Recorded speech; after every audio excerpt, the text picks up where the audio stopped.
Welcome students of class 12th, subject informatics practices.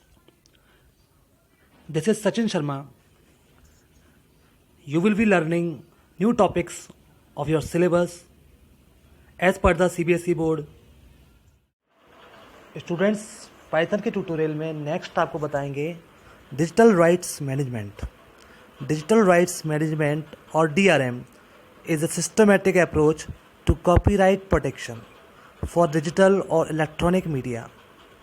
The purpose of DRM is to prevent unauthorized redistribution of digital media and restrict the ways consumers can copy contents they have purchased.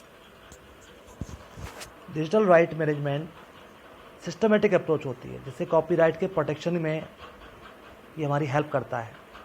जैसे मान लो कोई person जो copyright जिसने किया है वो distribute करना चाहे या ना करना चाहे वो उसका राइट है. किसी भी इलेक्ट्रॉनिक मीडिया को, डिजिटल मीडिया को डिस्ट्रीब्यूट करना है या नहीं करना वो कॉपीराइट के अंदर आता है. और डिजिटल राइट मैनेजमेंट ये एंश्योर करता है कि उसका प्रोटेक्शन फुली हो रहा है या नहीं हो रहा.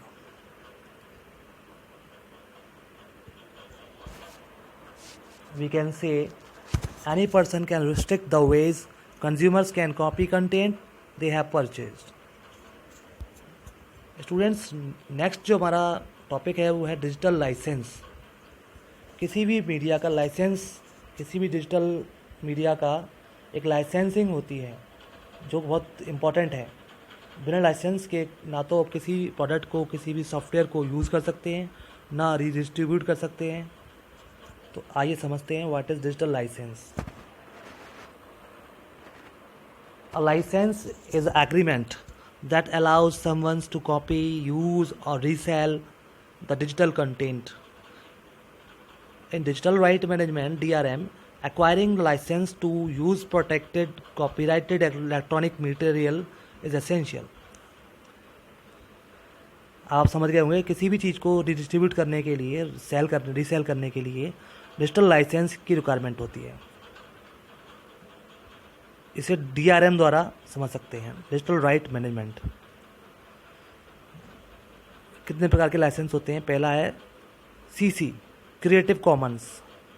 This licence is one of the several public copyright licences that enable the free distribution of an otherwise copyrighted work.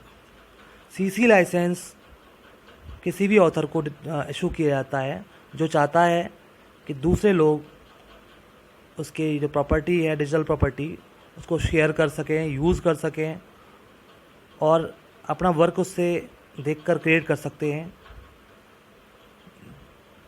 इसे कहते हैं क्रिएटिव कॉमन लाइसेंस. नेक्स्ट है GPL, GNU general public licence और GNU GPL. It's a widely used free software licence. ये बहुत ही popular free software licence है जो कि गारंटीज़ करता है एंड यूज़र्स को कि वो सॉफ्टवेयर को रन कर सकते हैं, स्टडी कर सकते हैं, शेयर कर सकते हैं और बाद में मॉडिफाई भी कर सकते हैं. इसके अलावा अपाचे लाइसेंस है. Apache licence is an open source software licence released by the Apache Software Foundation ASF. The Apache license allows you to freely use, modify and distribute any Apache licensed product. ये licence Apache licensed product के लिए होता है. उसको आगे resale करने के लिए होता है. ओनली लाइसेंस होल्डर ही इस प्रोडक्ट को डिस्ट्रीब्यूट कर सकता है, रीसेल कर सकता है, मॉडिफाई कर सकता है. स्टूडेंट नेक्स्ट टॉपिक है ओपन सोर्स सॉफ्टवेयर कौन से होते हैं. जैसा आपने 11th क्लास में पढ़ा होगा, freely used and freely accessible software होते हैं कुछ जिनके सोर्स कोड ओपनली और फ्रीली अवेलेबल होते हैं, उन्हें ओपन सोर्स सॉफ्टवेयर कहते हैं.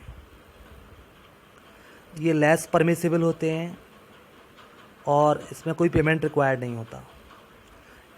Now example of open source software: Linux, Apache software, MySQL, Pango, Tomcat, PHP, open office ORG, Python भी एक इंटरेक्टिव प्रोग्रामिंग लैंग्वेज है जो आप पढ़ रहे हैं और ये ओपन सोर्स सॉफ्टवेयर भी है.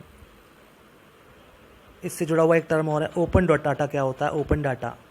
Open data is data that anyone can access, anyone can use and share without any copyright distribution, sorry copyright restrictions. Governments, businesses, and individuals can use open data to bring about social, economic, and environmental benefits. यानी कोई government, business holder, individual कोई भी open data को use कर सकता है freely. Open data must also be licensed to allow free usages and be available for commercial use. It has the power to help improve services, grow economies, and protect our planet. इसके example हैं government policies implementation, money spent on government projects and surveys. अब आप समझ गए होंगे ये सब open data है जिसे कोई भी यूज़ कर सकता है. गवर्नमेंट पॉलिसीज़ होती हैं जो सभी के लिए होती हैं, और गवर्नमेंट के प्रोजेक्ट्स होते हैं जो सभी सोसाइटीज़ के लिए, सभी इकोनॉमिक के लिए होते हैं. सर्वेस करती है गवर्नमेंट.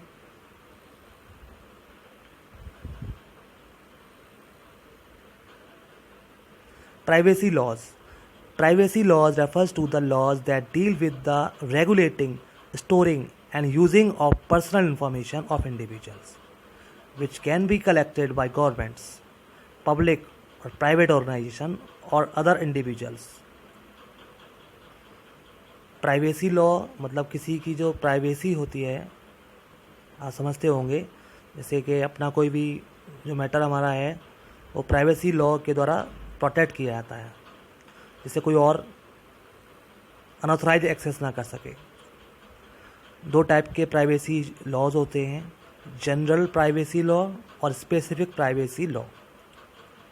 जो जनरल प्राइवेसी लॉ होता है वो पर्सनल इन्फॉर्मेशन के लिए होता है किसी इंडिविजुअल की, और specific privacy law specific type of information को प्रोटेक्ट करता है.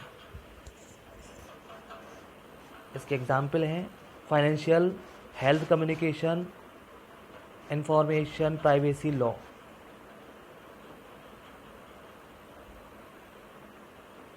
ये कुछ सेक्शंस हैं प्राइवेसी के लिए, प्राइवेसी लॉज के लिए. सेक्शन 43A है, सेक्शन 72A है.